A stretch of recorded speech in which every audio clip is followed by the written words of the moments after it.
ഞങ്ങളൊക്കെ പഠിക്കുമ്പോഴാണ് കമ്പ്യൂട്ടർ വന്നത്, കുറച്ചുകൂടി കഴിഞ്ഞിട്ടാണ്. കോളേജിലൊക്കെ പഠിക്കുമ്പോഴാണ് കമ്പ്യൂട്ടർ വന്നത്. വലിയ മാറ്റമാണ് അന്ന് ലോകത്തുണ്ടാക്കിയത്. ഇപ്പോഴെന്താ പുതിയ കണ്ടുപിടുത്തം? ആർട്ടിഫിഷ്യൽ ഇന്റലിജൻസ് അല്ലേ? നിർമ്മിത ബുദ്ധിയാണ്, ഭയങ്കര ബുദ്ധിയാണ്, നമ്മളെക്കാളും ബുദ്ധിയാണ് അതിന്.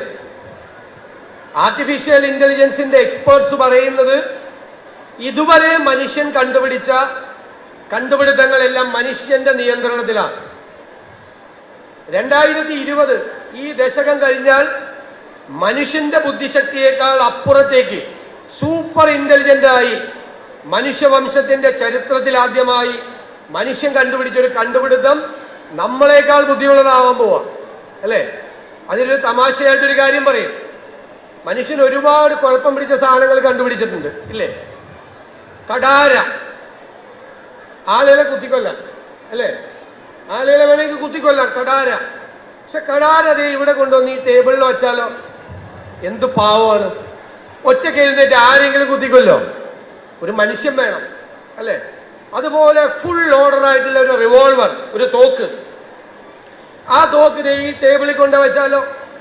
തോക്ക് ഒറ്റയ്ക്ക് എഴുന്നേറ്റ് പോയി മനുഷ്യന്റെ സഹായം ഇല്ലാതെ എല്ലാവരെയും വെടിവെക്കുമോ? ഇല്ല. ഈ ഏറ്റവും കുഴപ്പം പിടിച്ച സാധനം മനുഷ്യൻ കണ്ടുപിടിച്ചത് ഏതാ? ബോംബാണ്. ബോംബ് ഒറ്റയ്ക്ക് വിമാനത്തിൽ കയറി ഉക്രൈനിലും പാലസ്തീനിലും പോയി ബോംബിടോ? ഇല്ല. പക്ഷേ മനുഷ്യന്റെ കണ്ടുപിടുത്തം മനുഷ്യവംശ ചരിത്രത്തിൽ ആദ്യമായി ഒറ്റയ്ക്ക് കാര്യങ്ങൾ ചെയ്യാൻ പ്രാപ്തിയുള്ളതായി മാറുന്നു എന്നുള്ളതാണ്. ആ കാലത്താണ് നിങ്ങൾ ജീവിക്കുന്നത്. ഈ വൈജ്ഞാനിക വിസ്ഫോടനം നടക്കുന്ന ഈ കാലത്ത് അറിവ് തേടാൻ വേണ്ടിയിട്ടുള്ള ശ്രമം നിങ്ങൾ നടത്തണം. അറിവ് തേടാൻ, ഇൻ സെർച്ച് ഓഫ് നോളജ്, അറിവ് തേടിയുള്ള നമ്മുടെ അന്വേഷണമാണ് ജീവിതം. അത് പഠനകാലത്തൊന്നും അവസാനിക്കുന്നതല്ല. പുതിയ പുതിയ അറിവുകൾ തേടാൻ വായനയിലൂടെ, അധ്യാപകരിലൂടെ, അറിവുള്ളവരിലൂടെ പുതിയ പുതിയ കാര്യങ്ങൾ അറിയാനുള്ള ഒരു ജിജ്ഞാസ, ഒരു ഉത്കണ്ഠ നിങ്ങൾ നിങ്ങളുടെ മനസ്സിൽ വളർത്തിയെടുക്കണം എന്നാണ് ഈ പ്രവേശന ദിനത്തിൽ എനിക്ക് നിങ്ങൾക്ക് നൽകാനുള്ള എളിയ സന്ദേശം. നിങ്ങളെല്ലാം മിടുമിടുക്കികളും കൊച്ചുമിടുക്കന്മാരും ഒക്കെയാണ് ഇവിടെ ഉള്ളത്.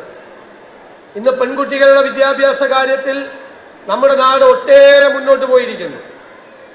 ഞാൻ കേരളത്തിലെ, ഇന്ത്യയിലെ പ്രധാന സർവകലാശാലകളിലെല്ലാം പോകുന്ന ആളാണ് സ്ഥിരമായി. എൻ്റെ അത്ഭുതം, അവിടെയെല്ലാം ചെല്ലുമ്പോൾ നമ്മുടെ കേരളത്തിൽ നിന്നുള്ള പെൺകുട്ടികൾ പ്രധാനപ്പെട്ട വിദ്യാഭ്യാസ സ്ഥാപനങ്ങളിൽ പഠിക്കുകയാണ്. അവിടെ പഠിക്കുകയാണ് വലിയ കോഴ്സുകളിൽ. വിദേശ സർവകലാശാലകളിലും നമ്മുടെ കുട്ടികൾ പഠിക്കുന്നുണ്ട്. പ്രധാനപ്പെട്ട സർവകലാശാലകളിൽ നമ്മുടെ പെൺകുട്ടികൾ വലിയ മുന്നേറ്റമാണ് വിദ്യാഭ്യാസ രംഗത്ത് നടത്തിയിരിക്കുന്നത്. അപ്പൊ അവരുടെ ആ കാലടികൾ പിന്തുടർന്നു നിങ്ങൾക്കിഷ്ടമുള്ള വിഷയത്തിൽ ഏറ്റവും ലോകത്തെ ഏറ്റവും നല്ല വിദ്യാഭ്യാസ സ്ഥാപനത്തിൽ പഠിക്കാൻ നിങ്ങൾ പോകണം. ആ അത്തരം വിദ്യാഭ്യാസ സ്ഥാപനങ്ങൾ, നല്ല സെന്റേഴ്സ് ഓഫ് എക്സലൻസ് കേരളത്തിൽ കൊണ്ടുവരിക എന്നതാണ് ഞങ്ങളുടെ മിഷൻ. ഞങ്ങളുടെ മിഷൻ വിദ്യാഭ്യാസത്തിനെ അതിൻ്റെ ഡെസ്റ്റിനേഷൻ പോയിന്റ് ആക്കി കേരളത്തെ മാറ്റുക. വിദേശ രാജ്യങ്ങളിൽ നിന്ന് പോലും കുട്ടികൾ വിദ്യാഭ്യാസത്തിനായി കേരളത്തിലെത്തുന്ന മികച്ച വിദ്യാഭ്യാസ കേന്ദ്രങ്ങൾ കേരളത്തിൽ ഉണ്ടാകും എന്ന് ഞാൻ നിങ്ങളുടെ തലമുറയ്ക്ക് വാക്ക് നൽകുന്നു. നിങ്ങൾക്ക് അധികം പുറത്തേക്കൊന്നും പോകാതെ മാതാപിതാക്കളോടൊപ്പം ജീവിച്ച് ഇവിടെ ഏറ്റവും നല്ല വിദ്യാഭ്യാസ സ്ഥാപനങ്ങളിൽ പഠിക്കാൻ സൗകര്യമുണ്ടാക്കും. അതിന് ലോകം മാറുന്നതനുസരിച്ച്, ലോകത്തെ അറിവ് മാറുന്നതനുസരിച്ചുള്ള വിദ്യാഭ്യാസ സ്ഥാപനങ്ങളും കോഴ്സുകളും നമ്മുടെ കേരളത്തിലുണ്ടാകും. ജവഹർലാൽ നെഹ്റു ഇന്ത്യയുടെ പ്രഥമ പ്രധാനമന്ത്രിയാണ് സയന്റിഫിക് ടെമ്പറിനെ കുറിച്ച് പറഞ്ഞത്, ശാസ്ത്രബോധത്തെക്കുറിച്ച്.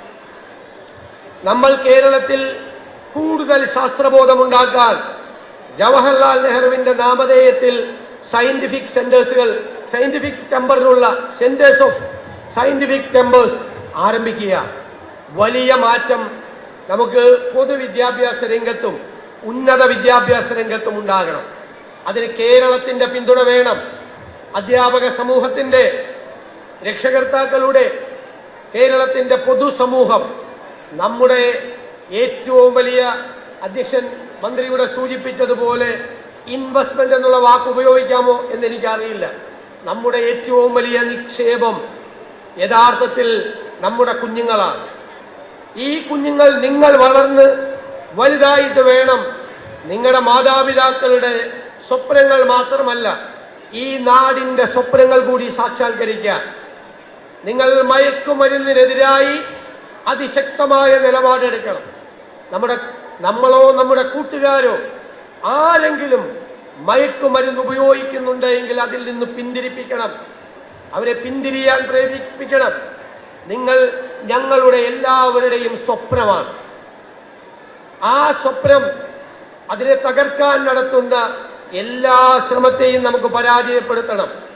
ഞങ്ങളുടെ സ്വപ്നം, നിങ്ങളുടെ മാതാപിതാക്കളുടെ സ്വപ്നം സാക്ഷാത്കരിക്കാനുള്ള നിശ്ചയദാർഢ്യത്തോടെ ലക്ഷ്യബോധത്തോടെ മുന്നോട്ട് പോകണം എന്ന് അഭ്യർത്ഥിച്ചുകൊണ്ട് ഞാൻ എല്ലാ നന്മകളും, ഈ ദിവസത്തിൻ്റെ നന്മകൾ നിങ്ങൾക്ക് എല്ലാവർക്കുമായി നേർന്നുകൊണ്ട് ഈ പ്രവേശന ഉത്സവ പരിപാടി ഉദ്ഘാടനം ചെയ്തതായി അറിയിക്കുന്നു. നന്ദി.